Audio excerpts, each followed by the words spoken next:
Hi friends, welcome back to my channel. ಇವತ್ತಿಂದ ನಾವು Microsoft Office Excel PowerPoint presentation ಈ ಥರ ಆಫೀಸ್ಗೆ ಯೂಸ್ ಆಗೋ ಸಾಫ್ಟ್ವೇರ್ಗಳನ್ನ ಕಲಿತಾ ಹೋಗೋಣ. ಇವತ್ತು ನಾವು ಕಲೀಲಿಕ್ಕಿರುವ ವಿಷಯ ಮೈಕ್ರೋಸಾಫ್ಟ್ ಆಫೀಸ್. ಇದರಲ್ಲಿ ಶಾರ್ಟ್ಕಟ್ಸ್ ಹೇಗೆ ಮಾಡೋದು ಅಂತ ಕಲಿಯೋಣ. ಒಂದು 15 ಶಾರ್ಟ್ಕಟ್ಸ್ನ ಇವತ್ತು ಕ್ವಿಕ್ಕಾಗಿ 1 minute 2 minutes ಒಳಗಡೆ ನೋಡೋಣ. ಸೊ ಅದರಲ್ಲಿ first 1 second, I just delete this part. Okay, so control C ಅಂದರೆ ಕಾಪಿ ಮಾಡ್ಬೋದು, ಅದನ್ನು ಕನ್ನಡದಲ್ಲಿ ಕೂಡ ಹಾಕಿದ್ದೀನಿ ಇಲ್ಲಿ. ಕಂಟ್ರೋಲ್ ಬಿ ಅಂದರೆ ಪೇಸ್ಟು, ಕಂಟ್ರೋಲ್ ಎಕ್ಸ್ ಅಂದರೆ ಕಟ್ ಮಾಡೋದು, ಕಂಟ್ರೋಲ್ ಝೆಡ್ ಅಂದರೆ ಅಂಡು ಅಂದರೆ ಒಂದು ಸ್ಟೆಪ್ ಹಿಂದೆ ಹೋಗೋಕ್ಕೆ ಕಂಟ್ರೋಲ್ ಝೆಡ್ ಯೂಸ್ ಮಾಡಬೇಕು. ಕಂಟ್ರೋಲ್ ವೈ ಅಂದರೆ ತಿರ್ಗಾ ರಿಪಿಟೇಷನ್ ಮಾಡಲಿಕ್ಕೆ, ಕಂಟ್ರೋಲ್ ಬಿ ಅಂದರೆ bold, control I italic text ಅಂತ, ಕಂಟ್ರೋಲ್ ಯು ಅಂಡರ್ಲೈನ್ ಮಾಡೋದು, ಮತ್ತು ಕಂಟ್ರೋಲ್ ಪ್ಲಸ್ ಎಂಡ್ ಇಟ್ಕೊಂಡು ಮಾಡಿದ್ರೆ ಇದು ನ್ಯಾವಿಗೇಟ್ ಆಗುತ್ತೆ ಎಂಡ್ ಆಫ್ ದ ಶೀಟ್ ಕೊನೆಗೆ ಹೋಗಿ ಅದು ನ್ಯಾವಿಗೇಟ್ ಆಗುತ್ತೆ. ಕಂಟ್ರೋಲ್ ಪ್ಲಸ್ ಎಫ್ ಮಾಡಿದ್ರೆ ಫೈಂಡ್ ಆಗುತ್ತೆ. ಕಂಟ್ರೋಲ್ ಹೆಚ್ ಮಾಡಿದ್ರೆ ಯಾವುದನ್ನ ನಾವು ಫೈಂಡ್ ಮಾಡಿದ್ದೀವೋ ಆ ಪದನ ನಾವು ರೀಪ್ಲೇಸ್ ಮಾಡಲಿಕ್ಕಾಗುತ್ತೆ. ಕಂಟ್ರೋಲ್ ಕೆ ಮಾಡಿದ್ರೆ ಆ್ಯಡ್ ಹೈಪರ್ಲಿಂಕ್, ಏನಾದರೂ ಹೈಪರ್ಲಿಂಕ್ ಸೆಕ್ಷನ್ಸ್ನ ಇಲ್ಲಿ ನಾವು ಆ್ಯಡ್ ಮಾಡ್ಕೋಬೋದು. ಕಂಟ್ರೋಲ್ ಪಿ ಪ್ರಿಂಟ್ ಆಗುತ್ತೆ, ಕಂಟ್ರೋಲ್ ಎಸ್ ಸೇವ್ ಆಗುತ್ತೆ. ಸೊ ಇವಾಗ ಒಂದೊಂದಾಗಿ ನಾವು ಅದು ಏನೇನು ಕಲ್ತ್ಕೊಂಡ್ವೋ ಅದನ್ನು ನೋಡೋಣ.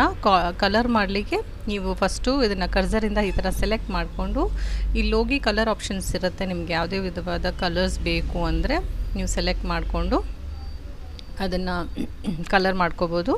ಸೊ ಇದನ್ನು ಕಾಪಿ ಮಾಡಬೇಕು ಅಂದರೆ ಫಸ್ಟ್ ಇದನ್ನು ಸೆಲೆಕ್ಟ್ ಮಾಡಿ ಕಂಟ್ರೋಲ್ ಸಿ, ಈಗಾಗಲೇ ನಾವು ಕಲ್ತ್ಕೊಂಡಿರೋಂಗೆ ಕಂಟ್ರೋಲ್ ಸಿ ಮಾಡಿದ್ರೆ ನೋಡಿ ಎಷ್ಟು ನಂಬರ್ ಆಫ್ ಕಂಟ್ರೋಲ್ ಸಿ ಕೂಡ ಮಾಡ್ಕೋಬೋದು, ಅದು ಪೇಸ್ಟ್ ಆಗ್ತಾ ಹೋಗುತ್ತೆ. ಕಂಟ್ರೋಲ್ ಬಿ, ಕಂಟ್ರೋಲ್ ಸಿ ಆಯಿತು. ಇವಾಗ ಕಂಟ್ರೋಲ್ ಇ ಮಾಡಿದ್ರೆ, ಕಂಟ್ರೋಲ್ ಎಕ್ಸ್ ಮಾಡಿದ್ರೆ ಕಟ್ ಆಗುತ್ತೆ ನೋಡಿ, ಅದು ಡಿಲೀಟ್ ಇಲ್ಲ, ಇದು ಕಟ್ ಆಗುತ್ತೆ. ಮತ್ತು ಇದನ್ನು ಎಲ್ಲಿ ಬೇಕಾದ್ರೆ ಅಲ್ಲಿ ಪೇಸ್ಟ್ ಮಾಡ್ಕೋಬೋದು.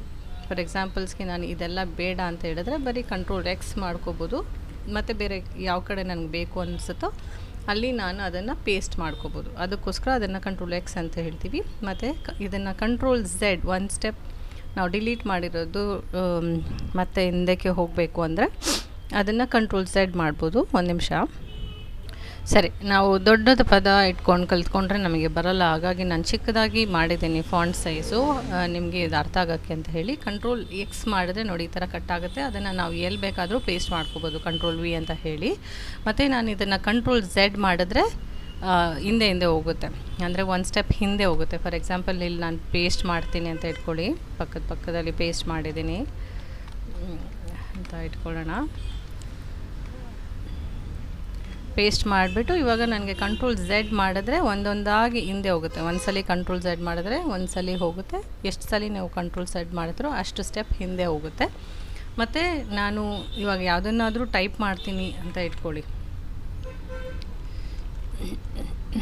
MS ಆಫೀಸ್ ಅಂತ ಟೈಪ್ ಮಾಡ್ತೀನಿ ಅಂತ ಇಟ್ಕೊಳ್ಳಿ. ಇದನ್ನು ನಾನು ಕಂಟ್ರೋಲ್ ವೈ ಟೈಪ್ ಮಾಡಿದೆ, ಇಮ್ಮಿಡಿಯೇಟಾಗಿ ನಾನು ಟೈಪ್ ಮಾಡಿದೆ, ಲಾಸ್ಟಲ್ಲಿ ನಾನು ಏನು ಟೈಪ್ ಮಾಡಿದನು, ಗ್ಯಾಪ್ ಸ್ಪೇಸ್ ಬಿಡದೆ ನಾನು ಏನು ಟೈಪ್ ಮಾಡಿದನೋ ಅದನ್ನು ಎಷ್ಟು ಸಲ ನಾನು ಕಂಟ್ರೋಲ್ ವೈ ಮಾಡಿದ್ರು ಕೂಡ ಅದು ಒಂದು ಸ್ಟೆಪ್ ಮುಂದೆ ಪೇಸ್ಟ್ ಆಗ್ತಾ ಹೋಗುತ್ತೆ. ನಾನು ಕಂಟ್ರೋಲ್ ಝೆಡ್ ಮಾಡ್ತಾಯಿದ್ದೀನಿ, ಇವಾಗ ಹಿಂದೆ ಹೋಗ್ತಾಯಿದೆ. ಇದನ್ನು ನಾನು ಸೇವ್ ಮಾಡಬೇಕು ಅಂದರೆ ಸೇವ್ಗೆ ಕಂಟ್ರೋಲ್ ಎಸ್ ಮಾಡಬೇಕು. ಈ ಥರ ನಿಮಗೆ ಕಂಟ್ರೋಲ್ ಎಸ್ ಮಾಡಿದರೆ ಒಂದು ಬ್ರೌಸರ್ ಓಪನ್ ಆಗುತ್ತೆ. ನಿಮ್ಗೆ ಎಲ್ಲಿ ಹೋಗಿ ಸೇವ್ ಮಾಡಬೇಕು, ಫಾರ್ ಎಕ್ಸಾಂಪಲ್ ನನಗೆ ಡೆಸ್ಕ್ಟಾಪಲ್ಲಿ ಸೇವ್ ಮಾಡಬೇಕು ಅಂತ ಅಂದ್ಕೊಂಡಿದ್ದೀನಿ, ಅದನ್ನು ನಾನು ಡೆಸ್ಕ್ಟಾಪಲ್ಲಿ ಸೇವ್ ಮಾಡ್ತಾಯಿದ್ದೀನಿ. Okay, so control C, control V ಆಗಿದೆ. ಕಂಟ್ರೋಲ್ ಎಫ್ ಮಾಡಲಿಕ್ಕೆ, ಸೊ ಇದನ್ನು ನಾನು ಬೈ ಚಾನ್ಸ್ ಇದನ್ನು ನನಗೆ ಕಂಡುಹಿಡಿಬೇಕು ಅಂದರೆ ಕಂಟ್ರೋಲ್ ಎಫ್ ಟೈಪ್ ಮಾಡಿ ಇಲ್ಲಿ ನಾನು ಇದನ್ನು ಪೇಸ್ಟ್ ಮಾಡ್ತಾಯಿದ್ದೀನಿ. ನೋಡಿ ಎಲ್ಲೆಲ್ಲೆಲ್ಲ ಈ ಪದ ಇದೆ ಅದೆಲ್ಲ ಸೇರಿ ಸೆಲೆಕ್ಟ್ ಆಗುತ್ತೆ ಒಟ್ಟಿಗೆ, ಅರ್ಥ ಆಯ್ತಲ್ಲ. ಇವಾಗ ಕಂಟ್ರೋಲ್ ಎಸ್ ಆಗಿದೆ, ಕಂಟ್ರೋಲ್ ಎಕ್ಸ್ ಆಗಿದೆ, ಕಂಟ್ರೋಲ್ ಸಿ ಆಗಿದೆ, ಕಂಟ್ರೋಲ್ ವಿ ಆಗಿದೆ. ಕಂಟ್ರೋಲ್ ಪಿ ಅಂದರೆ ಪ್ರಿಂಟ್ ಆಗುತ್ತೆ. ನಾನೇನೋ ಇವಾಗ ಇದನ್ನು ಟೈಪ್ ಮಾಡಿದ್ದೀನಿ, ಇದನ್ನು ಕಂಟ್ರೋಲ್ ಪಿ ಅಂತ ಮಾಡಿದ್ರೆ ಪ್ರಿಂಟಿಂಗ್ ಆಪ್ಷನ್ಸ್ ಹೋಗುತ್ತೆ. ಯಾವ ಪ್ರಿಂಟರಲ್ಲಿ ನಂಗೆ ಬೇಕು ಅಂತ ಹೇಳಿ ಯಾವುದೋ ಒಂದು ಪ್ರಿಂಟರ್ನ ಸೆಲೆಕ್ಟ್ ಮಾಡಿ ಅದನ್ನು ನಾನು ಪ್ರಿಂಟ್ ಕೊಟ್ಟರೆ ಪ್ರಿಂಟ್ ಆಗುತ್ತೆ ಇದು. ಸೊ ಕಂಟ್ರೋಲ್ ಪಿ ಕೂಡ ಆಯಿತು. ಇವಾಗ ಕಂಟ್ರೋಲ್ ಕೆ ಹೈಪರ್ ಲಿಂಕ್ ಆಗುತ್ತೆ, control H replace, control F control home almost ಆಗಿದೆ. ಸೊ ಇವಾಗ ಕಂಟ್ರೋಲ್ ಬಿ ಐ ಯು ಮಾತ್ರ ಪೆಂಡಿಂಗ್ ಇದೆ. ನೋಡೋಣ, ಇವಾಗ ಇದನ್ನು ಸೆಲೆಕ್ಟ್ ಮಾಡಿ ನಾನೇನು ಮಾಡ್ತಾಯಿದ್ದೀನಿ, ಕಂಟ್ರೋಲ್ ಯು ಮಾಡ್ತಾಯಿದ್ದೀನಿ, ಆವಾಗ ಇದು ಅಂಡರ್ಲೈನ್ ಆಗುತ್ತೆ. ಇದನ್ನು ಅಂಡರ್ಲೈನ್ ಮಾಡಲಿಕ್ಕೆ ಕಂಟ್ರೋಲ್ ಯು ಮಾಡ್ಬೋದು ಅಥವಾ ಡೈರೆಕ್ಟಾಗಿ ಹೋಗಿ ಇಲ್ಲಿ ಸೆಲೆಕ್ಟ್ ಮಾಡ್ಕೋಬೋದು. ಯಾವುದೇ ಕಲರ್ನ ನೀವು ಚೇಂಜ್ ಮಾಡ್ಕೋಬೋದು.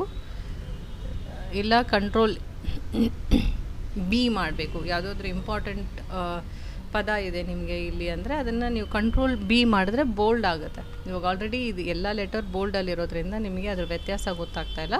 So what I will do is I will just make a small letter.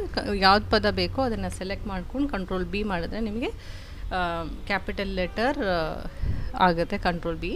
ಮತ್ತು ಇದನ್ನು ಕಂಟ್ರೋಲ್ ಯು ಮಾಡಿದ್ರೆ ನಿಮಗೆ ಕಂಟ್ರೋಲ್ ಪಿ ಮಾಡಿಬಿಟ್ಟಿದ್ದೀನಿ, ಅದಕ್ಕೆ ಪ್ರಿಂಟ್ ಬರ್ತಾ ಇದೆ.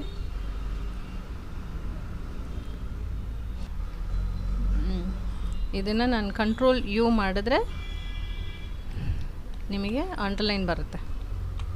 ಇಲ್ಲ ಅಂಡರ್ಲೈನ್ ಬರುತ್ತೆ. ಕನ್ನಡ ಇರೋದ್ರಿಂದ ಎಲ್ಲನೂ ಕೂಡ ನಿಮಗೆ ಅಂಡರ್ಲೈನಲ್ಲೇ ಇರುತ್ತೆ usually. Don't worry about it. So control B, control U, control I italic ಮಾಡಬೇಕು. ಅಂದರೆ ಇದನ್ನು ಸೆಲೆಕ್ಟ್ ಮಾಡಿಕೊಂಡು ಇಟಲಿಕ್ ಮಾಡಿದ್ರೆ ನಿಮಗೆ ಸ್ವಲ್ಪ ಸ್ಲ್ಯಾಂಟಿಂಗ್ ಸಿಗುತ್ತೆ. ಇದು ಕಂಟ್ರೋಲ್ ಬಿ, ಕಂಟ್ರೋಲ್ ಐ, ತಿರ್ಗಾ ಈ ಥರ ಮಾಡಿದ್ರೆ ಮತ್ತು ಯು ಮಾಡಿದ್ರೆ ಕಂಟ್ರೋಲ್ ಅಂಡರ್ಲೈನ್ ಆಗುತ್ತೆ. ಸೊ ನಿಮ್ಗೆ ಯಾವುದೇ ಕಲರ್ ಹಾಕ್ಬೋದು ಮತ್ತು ಸೇವ್ ಮಾಡ್ಕೋಬೋದು. ಸೊ ಇದನ್ನು ಜಸ್ಟಿಫಿಕೇಷನ್ಸ್ ಅಥವಾ ರೈಟ್ ಲೆಫ್ಟ್ ಮಾಡಲಿಕ್ಕೆ ನೋಡಿ, ಇದನ್ನು ನೀವು ಈ ಥರ ಮಾಡಿದ್ರೆ ಸೆಂಟ್ರಿಂಗಲ್ಲಿ ಬರುತ್ತೆ. ಈ ಕಡೆ ಪ್ರೆಸ್ ಮಾಡಿದ್ರೆ ನಿಮಗೆ ಫುಲ್ ಲೆಫ್ಟಿಗೆ ಬರುತ್ತೆ, ಈ ಕಡೆ ಪ್ರೆಸ್ ಮಾಡಿದ್ರೆ ರೈಟಲ್ಲಿ ಬರುತ್ತೆ. ಇವಾಗ ನಿಮಗೆ ಜಸ್ಟಿಫಿಕೇಷನ್ಸ್ ಬೇಕು, ಇದನ್ನು ಜಸ್ಟಿಫಿಕೇಷನ್ ಅಂತೀವಿ, ಅದು ಈ ಥರ ಸಿಗುತ್ತೆ. ಸೊ ಸ್ಪೇಸ್ ಅಲೈನಿಂಗಲ್ಲಿ ನಿಮಗೆ 1 ಸ್ಪೇಸು 1.15 1.15 ಮತ್ತು 2025 ಈ ಥರ ನೀವು ಕೊಟ್ಕೊಂಡು ಹೋಗ್ಬೋದು. ಯೂಶ್ವಲಿ ಪ್ಯಾರಾಗ್ರಾಫ್ಗೆ ಇಷ್ಟೇ ಇರಬೇಕು.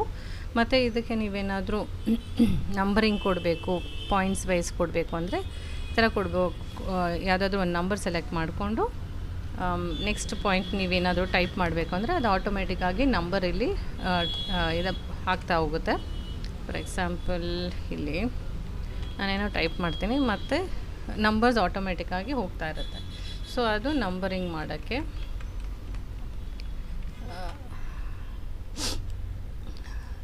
ಮತ್ತು ಇದು ಥೀಮ್ ಬ್ಯಾಕ್ಗ್ರೌಂಡ್ ಕಲರ್ಸ್ ಚೇಂಜ್ ಮಾಡಲಿಕ್ಕೆ ಅಂತ ನೀವು ಇದು ಯೂಸ್ ಮಾಡ್ಕೋಬೋದು. ಮತ್ತು ನಿಮಗೆ ಇಲ್ಲೇನಾದರೂ ಇದನ್ನು ನಾವು ಸೆಂಟ್ರಿಗೆ ತರಬೇಕು ಅಂದರೆ ಕಂಟ್ರೋಲ್ ಇ ಇದು, ಮತ್ತು ಸೈಡ್ಗೆ ಹೋಗಬೇಕು ಅಂದರೆ ಕಂಟ್ರೋಲ್ ಆರ್, ರೈಟ್ ಸೈಡಲ್ಲಿ ಬರಬೇಕು ಅಂದರೆ ಕಂಟ್ರೋಲ್ ಆರ್, ಕಂಟ್ರೋಲ್ ಎಲ್ ಮಾಡಿದ್ರೆ ಲೆಫ್ಟ್ ಸೈಡಿಗೆ ಬರುತ್ತೆ. ಮತ್ತು ಇದನ್ನು ನೀವು ಸ್ಮಾಲ್ ಲೆಟರ್ಸ್ ತರಬೇಕು ಅಂದರೆ ಶಿಫ್ಟು ಕಂಟ್ರೋಲ್ ಹಿಡ್ಕೊಂಡು ಗ್ರೇಟರ್ ದೆನ್ ಅಲ್ಲ ಲೆಸ್ಸರ್ ದೆನ್ ಸಿಂಬಲ್ನ ನೀವು ಪ್ರೆಸ್ ಮಾಡಿದ್ರೆ ನಿಮಗೆ ಸಣ್ಣದಾಗಿ ಲೆಟರ್ ಆಗುತ್ತೆ. ಮತ್ತು ಇದನ್ನೇ ನೀವು ಗ್ರೇಟರ್ ಸಿಂಬಲ್ ಹಾಕಿದ್ರೆ ದೊಡ್ಡದಾಗಿ ಫಾಂಟ್ಸ್ ಇನ್ಕ್ರೀಸ್ ಆಗುತ್ತೆ ನಿಮಗೆ. ಐ ಹೋಪ್ ನಿಮಗೆ ಈ ಕ್ಲಾಸಸ್ ಉಪಯೋಗ ಆಗ್ತಾ ಇದೆ ಅಂತ ಹೇಳಿ. ಇನ್ನೂ ಅಪ್ಕಮಿಂಗ್ ಕ್ಲಾಸಸಲ್ಲಿ ನೀವು ಹೇಗೆ ರೆಸ್ಯೂಮೆ ಕನ್ಸ್ಟ್ರಕ್ಷನ್ಸ್ ಮಾಡಬೇಕು ಮತ್ತು ಯಾವುದೇ ಥರವಾದ ಯೂಸ್ಫುಲ್ ಇನ್ಫಾರ್ಮೇಷನ್ಸ್ ಬೇಕು ರಿಗಾರ್ಡಿಂಗ್ ಮೈಕ್ರೋಸಾಫ್ಟ್ ಆಫೀಸಲ್ಲಿ ಅಂದರೆ ಪ್ಲೀಸ್ ಕಮೆಂಟ್ ಬಾಕ್ಸಲ್ಲಿ ನಮಗೆ ನಿಮ್ಮದೇ ಆದ ಸಜೆಷನ್ಸ್, ಕಮೆಂಟ್ಸ್ನ, ಕ್ರಿಟಿಕ್ಸ್ನ ಹಾಕಿ ನಾವು ಓದ್ಬಿಟ್ಟು ನಿಮ್ಗೆ ಯಾವುದೆಲ್ಲ ಉಪಯೋಗ ಆಗುತ್ತೋ ಮತ್ತು ನಿಮಗೆ ಅಂಡರ್ಸ್ಟ್ಯಾಂಡಿಂಗ್ ಆಗೋ ಲ್ಯಾಂಗ್ವೇಜಲ್ಲಿ ಹೇಳ್ಕೊಡ್ತೀನಿ. Thank you and have a great day. Do like my videos and subscribe my channel. Share this videos to your friends. Thank you and have a great day. Bye.